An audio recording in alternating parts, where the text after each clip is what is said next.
Welcome to another edition of Forecast Lab. We have a Pacific system moving through the western states and the northern plains. Let's take a look at the weather chart. This is going to be an AWIPS plot of thickness and pressure, and I've got the fronts overlaid. So this is the cold air mass. Clearly, this is of polar origin. And let's take a look at those trajectories for Salt Lake City. And we can see that that is coming from the North Pacific. This was several days ago. And if we look at the vertical plot, those trajectories have pretty closely followed the terrain. So probably a little bit of adiabatic warming on the lee side of the coastal range and the Cascades. But this is quite a climb to higher elevations, so this may be dominated by adiabatic cooling. There's the surface analysis for this afternoon, a baroclinic low located in Illinois. That's pretty close to that nose of the warm sector, temperature 73 degrees, dew point 62, so some very sultry air coming up there into Kankakee and just south of Chicago. Another low, closer to this Pacific front, that's going to be around Raton, New Mexico, down to Las Vegas, New Mexico. There are wind advisories in parts of New Mexico along Interstate 40, and that's going to be for gusts up to 45 miles an hour. Now, one thing that you will notice is that we are tapping some air from Western Canada, and we're also tapping air from the Pacific. We don't quite have that divide just yet. Typically, when these low-pressure areas roll out of the front range, we start seeing more of a clear delineation, at least temporarily, between the Canadian air and the Pacific air.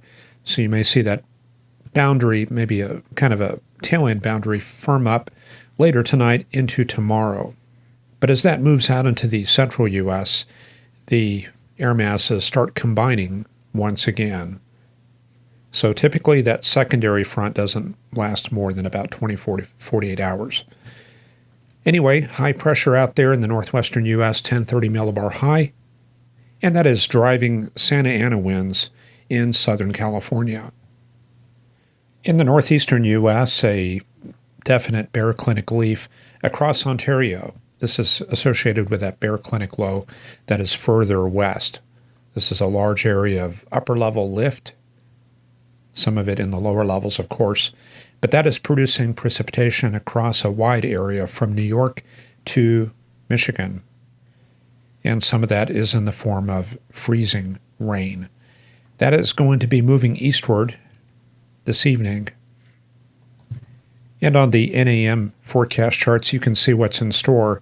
Going up to midnight, freezing rain, maybe some sleet breaking out just north of Albany and north of Schenectady. Winter weather advisories are in effect across much of northern New York and Vermont for this evening into tomorrow morning. And that includes the Adirondacks and the Catskills and parts of very far western Massachusetts. Expecting mixed precip with up to 1 inch of snow with some ice. Then going into tomorrow morning, it's going to be kind of a messy morning tomorrow. And gradually things will be clearing out towards lunchtime, things moving into New Hampshire and Maine. And we start getting the winds in the wake of that system as that occlusion pushes to the east. And you can see some stormy weather back there in the Great Lakes. These tight gradients start moving out over the Lake Michigan and Lake Superior area. And as a result, we do have gale warnings for Lake Superior, west winds gusting to 40 knots with waves up to 11 feet. And it is that time of year. The Edmund Fitzgerald was sunk 48 years ago on November 10th of 75. Tomorrow is November 9th. So yes, always be on guard when the skies of November turn gloomy. There's a quick look at the visible imagery. A nice day across much of the northeast, but it will rapidly go downhill this evening. Further to the south, not as much in the way of impacts. The southeastern U.S. looking pretty good under high pressure, centered across Jacksonville and Savannah. However, we do have elevated fire danger in all of the Blue Ridge Mountains and the western hills of Kentucky, Tennessee, Georgia, Alabama, as those winds pick up out of the south, gusting to 30 miles an hour. In Texas, it is a hot day, especially around Fort Worth and Abilene. Let's take a look at those temperatures. This may be a little bit hard to read, but there's the Red River, Oklahoma, Texas, there's Fort Worth, there's Dallas, Wichita Falls, Childress, and Lubbock. You can see those temperatures are way up there, 93 degrees just north of Paducah, 92 northwest of Guthrie, so mostly along the east side of the Caprock, that's where they're getting the heat. Further to the south around Abilene, looks like some bad data around Sweetwater, but certainly up into the 90s through that region. It looks like 90s all the way down into the Edwards Plateau. There's a more conventional look at the data, and we do see that downslope flow is part of the reason. And we've also got a dry line through this area right here. The air behind out to the west is drier. With those dew points being in the 20s and 30s, the air warms very readily. So not too hard to get 90s, although November, yeah, it is a little bit weird.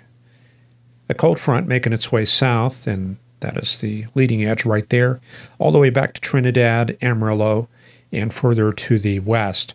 That's where we pick up that continental tropical air behind the dry line, and somewhere in there we do pick up the Pacific front. Now, how do we find that?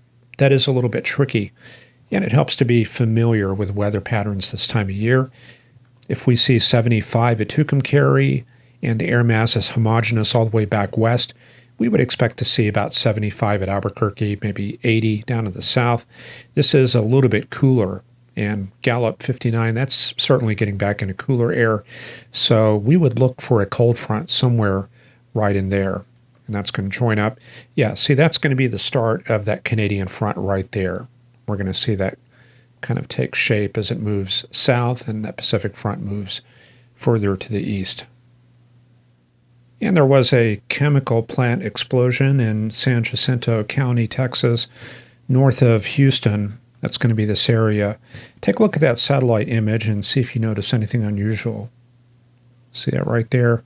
Little black plume, maybe a little bit hard to see, but that is having an effect on that low cloud field. As we get further into the afternoon, the cloud field powered by solar heating, and it looks like right in here there's kind of a deficit, so the ground there not quite as heated underneath that plume. Now, if you're having trouble seeing it, we can use one of the alternate multispectral image products, and you'll be able to see that better right there.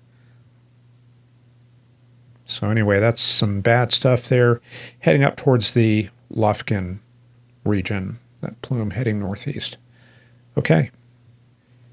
And I should point out, if there's any doubt what's going on, that is smoke around 16Z, around 10 a.m., 11, 12.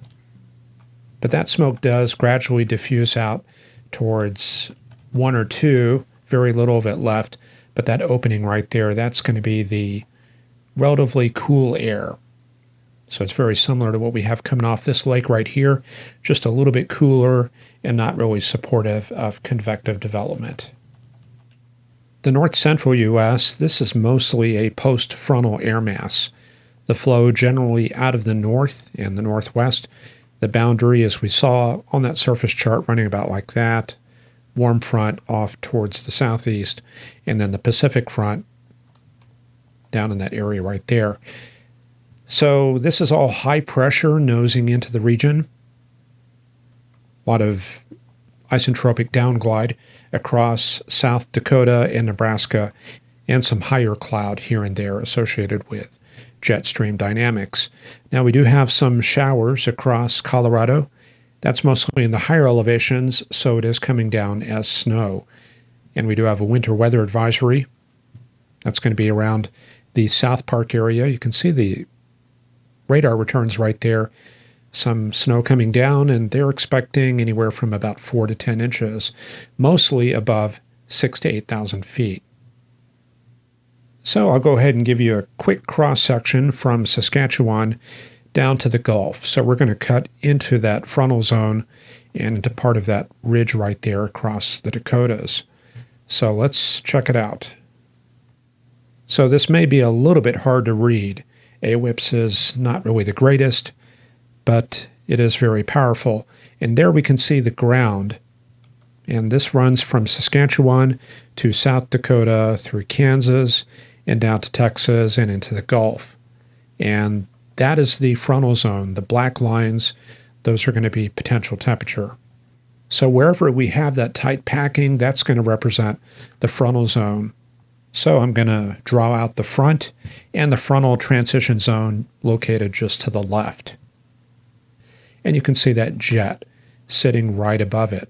The coloring indicates wind flow into the page.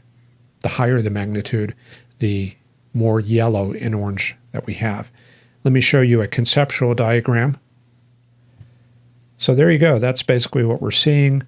There's the polar jet sitting right over that frontal transition zone, and the cold front at the surface found further to the south. In the southwestern U.S., high pressure across the northwestern states, the Great Basin area, and the pressures across Winnemucca near 1030 millibars. And when we have that, plus a gradient down to the south, that's a good setup for Santa Ana winds throughout this entire region. And we do have wind advisories in the lower California deserts, in the Inland Empire, Riverside, Ontario, Santa Ana, Temecula, Anaheim. That's for today and tomorrow. Winds gusting to 55 miles an hour in some areas, and there is fire danger. Also, wind advisories for the lower Colorado River, Lake Mead, and some of the deserts. Winds there up to 45 miles an hour today and tomorrow. And since I'm feeling generous, I'll give you one more cross-section from Seattle down towards northwestern Mexico. So this is going to cut through Bend, Oregon, Las Vegas, and the Arizona deserts. All right, there you go. Washington, Nevada. You can see that plateau right there. That's the Great Basin. Then we go into the deserts, Arizona, Mexico, and the frontal transition zone. That's going to be it right there, the front on the leading edge of that, and the jet sitting fat and happy right on top of it. And we can see the lower tropopause north of the jet, and the tropopause a little bit higher out towards the south. And this also shows us the colder air. The colder air always forms kind of a bubble. See that right there? That's going to be the colder air, especially in the mid and upper levels. In the lower levels, the bubble is a little bit further to the north. So we can see that it has kind of a complex structure. The cross-section's very good at helping us see that kind of structure. And there's the northwestern U.S. underneath that high pressure, and a little bit of trapped fog in the valleys, the Willamette Valley and the northern Rockies. Very, very stormy in the Gulf of Alaska, very strong occlusion, 978 millibar low, well south of Prince William Sound. And we do have storm warnings in effect throughout southeastern Alaska, basically from Prince William Sound all the way down towards Prince of Wales Island. A high wind warning is in effect tonight and tomorrow for Prince of Wales Island. That's going to be the southernmost island down there in Alaska. Winds will gust to 65 miles an hour there from the southeast. All of the interior straits through Juneau, through Petersburg, they're under gale warnings. Winter storm warning tonight throughout much of the southern coast area. Valdez actually under a blizzard warning, although snow levels are lifting up to about 2,500 feet, so most of the focus on that blizzard warning is the passes, Thompson Pass and so on. They could get 28 inches of snow in that pass. Further to the north, there are winter storm warnings. That's going to be right in this area. The Denali Highway, Paxson, Slana, McCarthy, they are expecting 10 to 16 inches of snow tonight and tomorrow. Winter weather advisories around Anchorage and around Fairbanks, wind advisories extending through tomorrow, and a high wind watch on the North Slope until Friday morning. So quite a bit of weather there up in Alaska. But thankfully, temperatures are not too bad, pretty close to freezing. In Canada, a fresh outbreak of polar air starting to make its way south into Hudson Bay. You can see temperatures behind it, 27 at Coral Harbor. That's not really all that cold. About 10 degrees along the Hudson Bay coast. Most of the really cold Arctic air is up to the north, and you can see that definitely is in place at Eureka. They're down to minus 27 at this hour and minus 7 at Rhea Point. Further to the south, some modified polar air making its way south, temperatures in the 30s. So this is not really all that cold, although it's moving pretty quickly. So we'll definitely bring a change to the central U.S. And then we have a secondary polar air mass across Quebec, 1030, let's see, what is that, 1026 millibar high, temperatures in the teens and 20s. So that is also not really all that cold, but cold enough to support some snow around Labrador, the St. Lawrence Gulf, and supporting some of this snow across the Great Lakes. Let's take a look at the forecast in terms of air masses and dynamics. We'll start out with the thickness and sea level pressure, so you're already familiar with what's going on here, and we'll watch that winter storm developing in northern New York. That's going to be basically this low pressure area migrating across that region. The tail end of the front extending across the Appalachians into Texas, and that cold air mass will be moving out of the Rockies, out of the Great Basin area, and out of the northern plains. So we're going to get this one single unified front from about Atlanta through Shreveport and San Antonio for tomorrow afternoon, driven by this big 1026 millibar high. And this connects back up into this thing.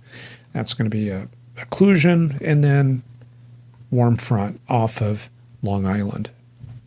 And we can see that the thickness back behind it, 528 decameters.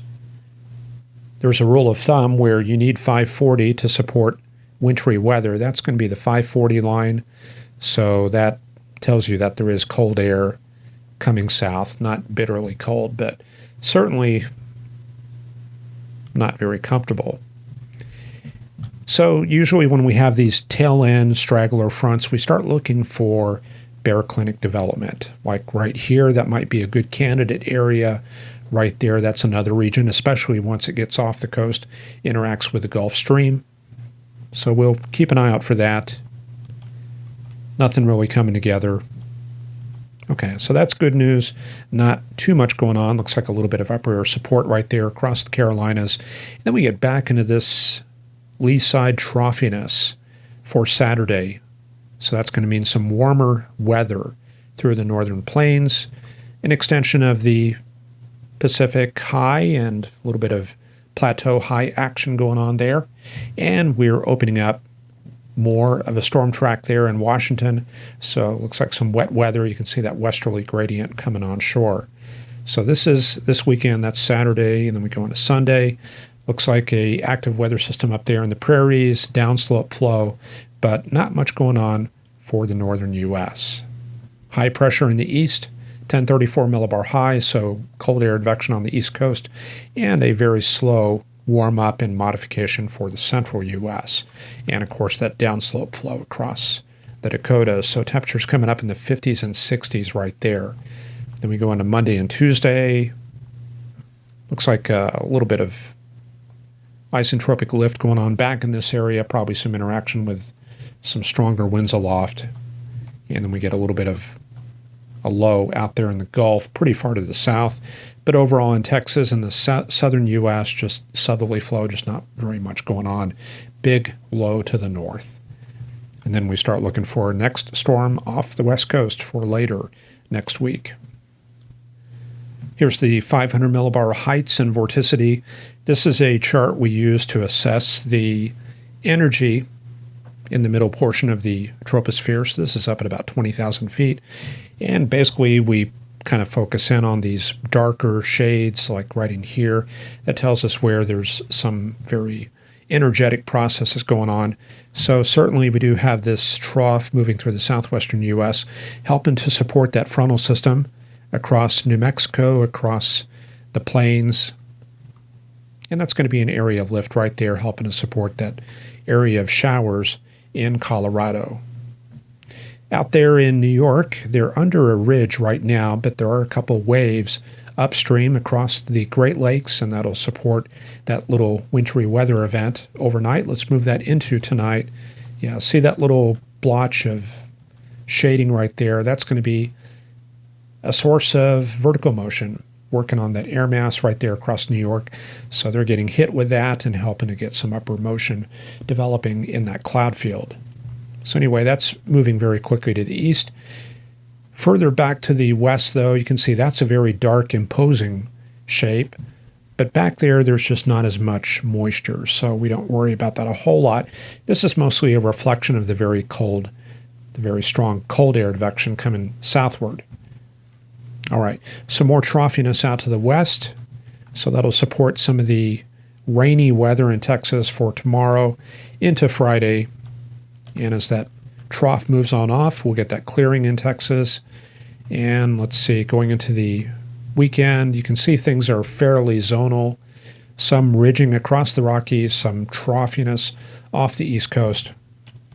For the U.S. as a whole, when we have a ridge to the west and a trough to the east, that tends to mean dry in this region and warm out west. That's just kind of a general rule of thumb. Little wild card out here down in the Big Bend area, little cutoff low for midweek. So possibly some rain coming back for Texas. And then going into Tuesday and Wednesday, deep southwesterly flow. So that's probably going to be kind of a wet pattern for parts of the western U.S. And it takes a while for that upper level low to make its way onto the coast. A couple of strong waves rotating around it for Friday. And then finally, at the very end of the period, not even really finally, it's still sitting out there in the northwestern U.S., the main low out there in the Gulf of Alaska for next Saturday. And we still remained under this fairly zonal flow. So I would just call that unsettled for late next week. And that's all for this edition of Forecast Lab. I think we ran way over time. I want to thank our many supporters, including our newest supporter, William Reed. Thank you very much for your support. And thanks to people like Burl Henry, Chris Hobbs, Oat Maelstrom, Fred Reamer, Dennis Woods, Daniel Yoger. Thank you all very much for your support. And we'll see everybody back here on Friday for another edition of this show. Hope you have a great one, and we'll see you soon. Bye-bye.